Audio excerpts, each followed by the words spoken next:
Yo, Jesus, my hair. Okay. Okay. Merry Christmas, everyone that's going to watch this live, present, past, or future. Yeah, I want to make this video um about demons, negative entities, and spirits, and why I am talking about them now, finally, for this stage of my growth journey. And I want to talk about them a lot more. And an experience that I had towards the tail end of this year that led me to the discovery. My possession effectively of my vessel during an ayahuasca ceremony, my first ever in October. Um, through synchronicities, I was possessed by demons, by negative entities. Myself, the good Harry Matadine, super positive. Well, I am kind of high vibration. I've done a lot of work on myself. I've been to dark places. We all have. But anyway, yeah. It's a story I don't know why I didn't share it at the time. I do know why I didn't share it at the time during ayahuasca and after. I mean, I did a Facebook post on it, but we don't always see each other's posts. And this is an important topic for, even if you know about negative entities and possessions, I had just, for me, the most powerful experience with them. And I'll never stop talking and thinking about them. Hence why I interviewed a fucking legend in the community called Jerry Marzinski, 2 days ago. And I posted it up 3 days ago, is it? 22nd? Yeah, because we're the Christmas now. I posted it up, and it's doing a lot of people are watching it. Like, it's got over 200 views, and it's well worth it. It's a really good interview. If you haven't seen it, it's on my YouTube channel, History of Harry. It's one of the last ones I posted. I love Jerry, and I'm going to do a mini series with him and talk a lot more and unpick his brain on what he believes to do with negative entities. I mean, I'm fascinated by the subject. The truth that we're way more than just this physical. There's spirits of all kinds. You think of positive spirits, everyone has guardian angels. Angels. We have positive spirits guiding us, hence why we get synchronicities all the time. We're being guided by consciousness itself. But on the flip side, there's the darkness too. But anyway, even the darkness, the demons and the spirits, they're only here really to teach you the lesson to go towards the light anyway, as long as you don't deny them and know what they are, which is what Jerry Mazinski talks about with the problem with paranoid schizophrenia, which is a complete attack of your system by negative entities where they become so prominent, your vibration's so low, that it overwhelms you. The problem is that you can't learn lessons from demons and negative entities coming into you unless you recognize the truth that these demons and negative entities that come into your vessel because your vibration is low are not you. And the problem with paranoid schizophrenia is those voices inside their heads are a lot of people that have paranoid schizophrenia are convinced. Hey Tracy, man, are convinced that that's them, or they're convinced they're crazy because they hear these voices. Because guess what? Mainstream psychiatry is a fucking joke, just as we know big pharma is a fucking joke. Of all of the cancer charities, the lies they tell us. The pills that cause more harm. Well, psychiatry is an offshoot of pharma, and probably psychiatry is one of the worst offshoots of pharma if you think about it, along with cancer, radiation, chemo, and surgery, because psychiatry promotes on paranoid schizophrenics, let me see, a chemical imbalance in the brain. It doesn't acknowledge, as Jerry Marzinski says, the fact that we are spiritual beings and spirits more than we are humans. There's more to this reality. It disacknowledges shamanism, disacknowledges demons. It's mainstream psychiatry. It calls it a chemical imbalance in the brain. How does it cure it? What it does is it gives people pharma meds, which, I don't know, literally some of them destroy and puncture holes in your brain, making it smaller, making you retarded and dumb.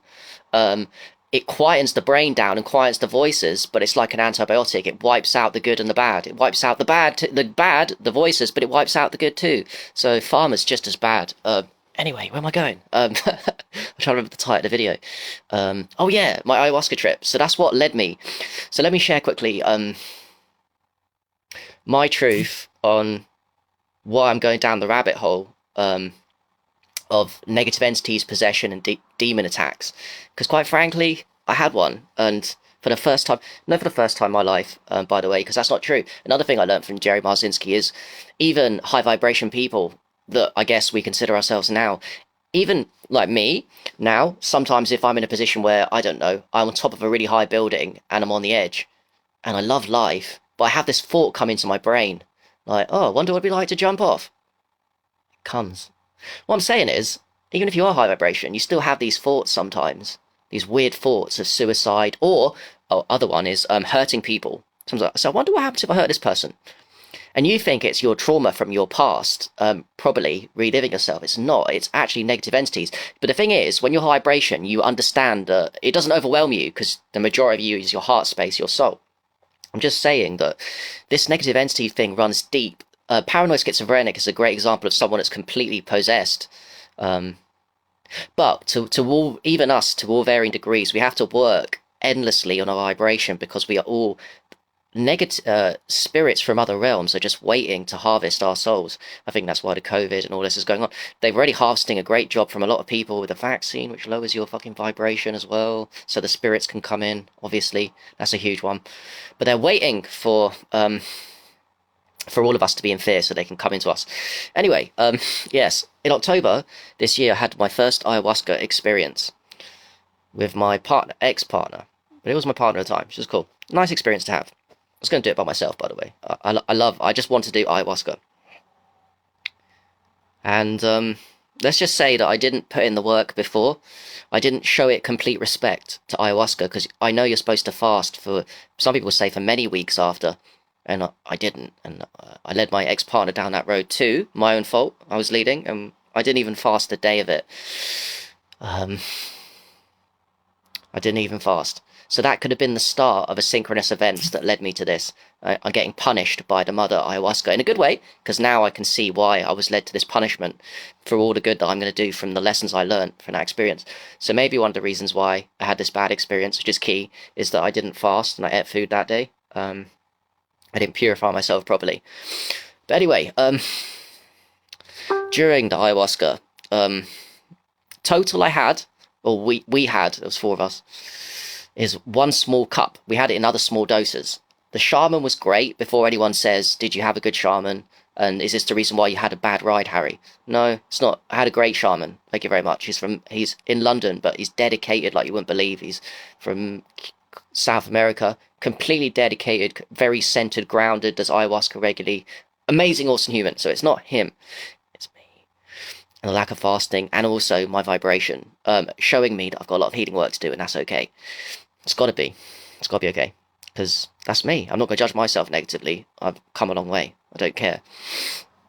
Anyway, it was honestly probably one of the most scary, for me, one of the most scariest, hardest times of my life during that ceremony, and for a good few days after, where I felt, for the first time since the darkest days of my life when I was 16, 18, I'm now 33. I'd long gone from suicidal thoughts and depression, but it came back for 2 days after ayahuasca, after the ceremony. And the reason why, I think, was because of what I'm going to talk about, negative possession by an entity. Not my shadow. Negative possession by entities, spirits from other realms. How do I know? Well, let me just tell you the story. So yeah, in total we had 1 small cup in small doses of about 3 or 4. The first 2 doses didn't really kick in. So I asked for more, and it could have been because I didn't fast. So that definitely, the fasting would have made me more sensitive. And actually, during the total of it, another thing that I didn't do, which I should have done, and I resisted really stupidly because I didn't understand ayahuasca, what we're supposed to do fully, is I resisted vomiting and purging. So I didn't want to purge early on, but eventually after a few hours I did want to purge, but I kept it in for some reason because I thought that would be good for me. I thought it was a weakness, not realizing that purging is important because it's part of the release, part of the emotional receipt of ayahuasca. That could be another reason why. Anyway, at some point during ayahuasca, it's hard to tell with these things, I went fucking crazy. My mind completely fractured.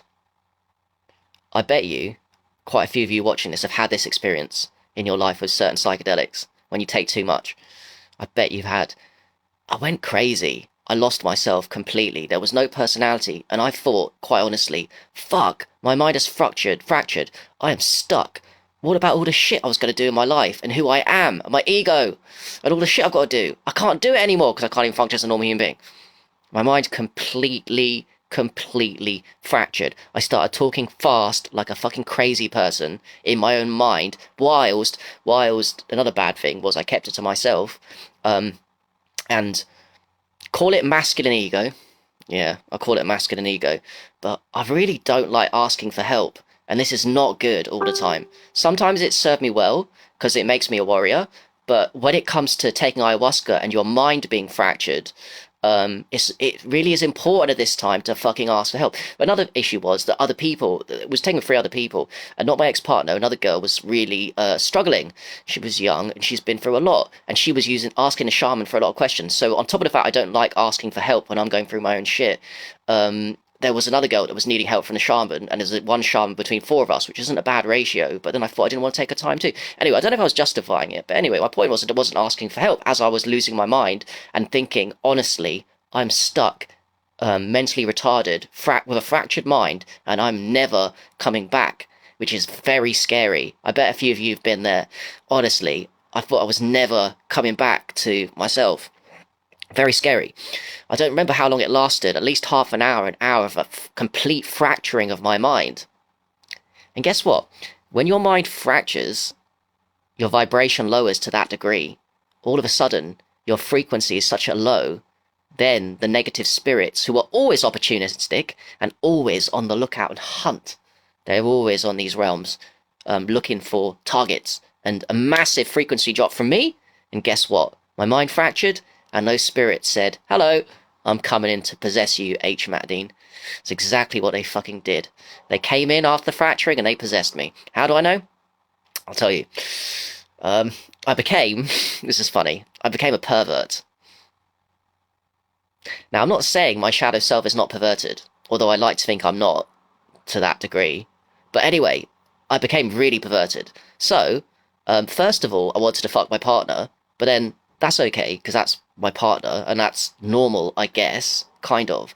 So I didn't think that was perverted, but it went a little bit further than that, and that's why I say perverted, because then eventually I wanted to fuck everybody in the room, including guys, including the shaman, and, I don't know, I'm not gay, so that was interesting, and it wasn't like thoughts, it was like really full on, and whilst I was thinking these thoughts, it didn't feel... Like, I'm not trying to say that it's not your shadow inverted, even though I don't think it is.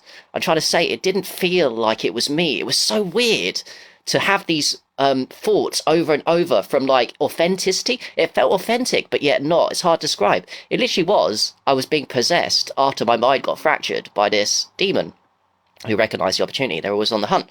And it was really full on and weird. I wanted to fuck the shaman up the arse and all kinds of weird shit. Bizarre. It's funny now, but it's not really funny when you think about it. Obviously, I didn't act upon that. These are just demons coming into me. See, the demons, I wonder, the demons can come into you, but they can't control me to the degree that... I didn't know that. I didn't know that they were I didn't understand this negative identity demons at the time. Only a few days afterwards, since I posted and did the research, I understood what was going on. But the funny thing is, I didn't act upon it, which is good. I just had this demon possession. But maybe the demons can't control me yet. They can get into me, they can control my brain, they can't control my actions. That's important. I think with paranoid schizophrenia, when it gets really bad, you start hearing the voices, and eventually they can control your actions if you let them, and don't recognise they're not you. So the first step, you recognise that these things are not you. Anyway, yeah, so mind fractured, stuck in that zone for a good few hours, fucking scary as fuck, and then perverted H, demons enter, and then fell asleep, woke up next morning feeling bad, really bad.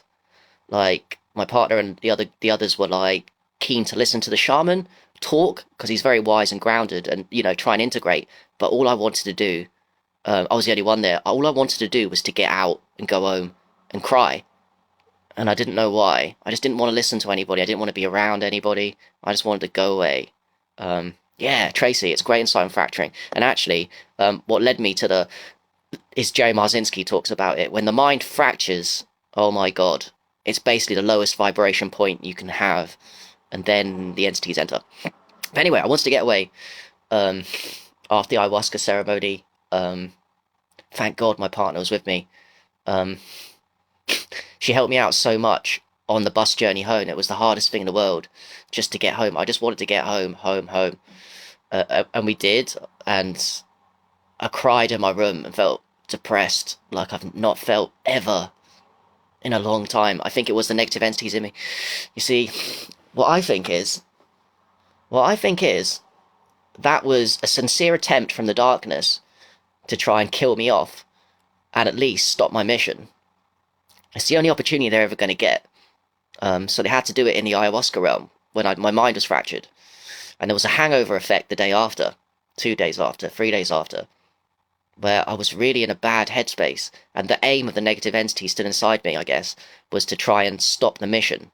If not to kill me, to make me suicide myself. I'd never do that, but it's weird those thoughts even came up. And I was just crying and thinking, what the fuck's the point of me being alive? Bizarre. They were just trying to stop the mission in me. But that's really stupid, isn't it? Because if they try and stop our mission, knowing what we're like, and looking at it after the ayahuasca trip, all it ever did, these negative entities that entered me, all they've ever done, if they self-reflect, which I don't think demons can, I don't think they do have the self-awareness of the positive spirits and the souls that we are. If they self-reflect, it's really stupid, because they get a high, they get their energy fed, because they're energy vampires, aren't they? So they get their energy fed. Oh, Harry's mind's fractured. I am now inside him and controlling him, and I feel amazing because he's full of fear, and I've got him thinking about suicide and giving up on the mission. I think that's big for them. Giving up, making Harry give up on the mission. But then, if they self-reflect, that's really stupid because it's made me more determined and made me much stronger from experience. That's why demons and psychopaths never win. They're in an endless cycle, what with COVID. They're having temporary victories, but long-term losses in the war. The light always wins. Although it can seem like the darkness wins temporarily, like they did with me. They got me feeling suicidal and depressed and giving up, I want to give up on life for a few days. Came back 20 times stronger. That's my experience, is just a micro to macro that we all go through. Psychopaths can never win because they're not like us. Negative entities aren't like us. They can't generate positive energy. They can only harness fear to feel vaguely human, but not quite human. And the only way they can feel kind of like a dirty high, they can't feel what we feel. That's the jealousy. There's a lot of things going on with negative entities. They're jealous of us, I think, of how we feel when of the oneness that we feel when we connect, when we fall in love, when we are with our friends, in relationships. There's a lot of jealousy there. A lot. They're different to us. But yeah, that was my ayahuasca experience that tried to destroy it, maybe 10 times more powerful. Just made me literally obsessed with negative entities and spirits, and I've got a lot to say. I think I'm starting to develop compassion and understanding and want to delve more into the realm of definitely paranoid schizophrenia, but anyone that's been possessed. The idea of possession and exorcism is completely real and fascinates me. To varying degrees, everyone has voices inside their head, negative entities attacking them. And this is why, another reason to make it a lifetime's mission to work on detox, positive vibrations, hanging out with the right people, staying positive, working on yourself, using powerful supplements, using free stuff like urine therapy, because ultimately it works towards a goal of removing these parasites. You know, the parasites in your gut and your body and brain are micros of the macro. I mean, there's so many things, isn't it? Think about it. What's Jerry? There's genetic-born psychopaths. There's psychopaths that are human like us. They look human like us, but they're born different. They're parasites that literally kind of sneak under the radar because they look like us. There's energetic vampire parasites that come during psychedelic ceremonies when you take too much. And also when you take, I don't know, as Jerry Marzinski says, you take drugs, especially like crystal meth, because Jerry's noticed that crystal meth, of all the drugs that you can take to vibration, and by the way, alcohol is probably the biggest mainstream lower tool to lower your vibration to allow negative entities in. And it's so obvious to me now. Do you know what? This is coming from a guy that used to be borderline alcoholic and do stupid things and very often lose my memory on nights out. What's up with that? Quickly, we all know this now, don't we? When you lose your memory because you drank too much alcohol, that's when the negative entities are in complete possession of you and they get to have fun.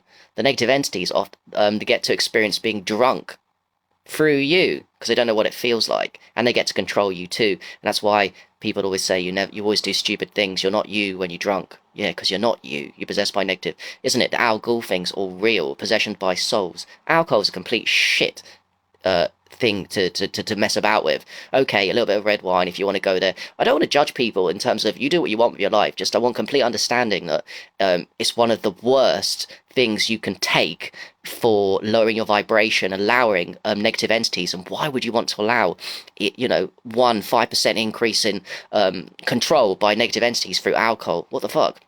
But anyway, the biggest drug, he says, is crystal meth. Crystal meth destroys fucking methamphetamine destroys lives. And what Jerry's noticed is it's just really that crystal meth destroys your vibration, and it's so common that people take it to have a high, and then, oh, Sarah, didn't know you have a story with crystal meth. Good to know somebody, because I don't know anyone really apart from you now that has it. I'm very curious. Maybe we can talk about that in an interview. I need to go there deep with that, because there's a lot of people, especially in America, but I think all the Western world, it's really, crystal meth's a really bad one. After the high comes the attack, the lower vibration. It's very common for people to get paranoid, schizophrenia, the voice or voices after crystal meth. There's a reason behind it. But all drugs, I would have thought, cocaine, heroin, no wonder why governments push and run cartels secretly for crack, cocaine, heroin. No wonder they make alcohol legal, because then if you think you're a good person because you don't do illegal drugs, but you think that like illegal drugs too, like LSD and magic mushrooms, are bad, and you put heroin with magic mushrooms, because that's what society has done. The governments, they say LSD and magic mushrooms is the same class of wrong as heroin. How ridiculous. But at the same time, for those people that are really hallowed but you're still drinking alcohol, aren't you? Which is probably the worst of the worst. And everyone drinks alcohol in the mainstream, let's be honest. Especially these times. Mad. Nope. Oh, and no, I wouldn't. And just to synthesize, because I do go all over the place, I don't know how to structure my videos. Just an ayahuasca story. It's about, no.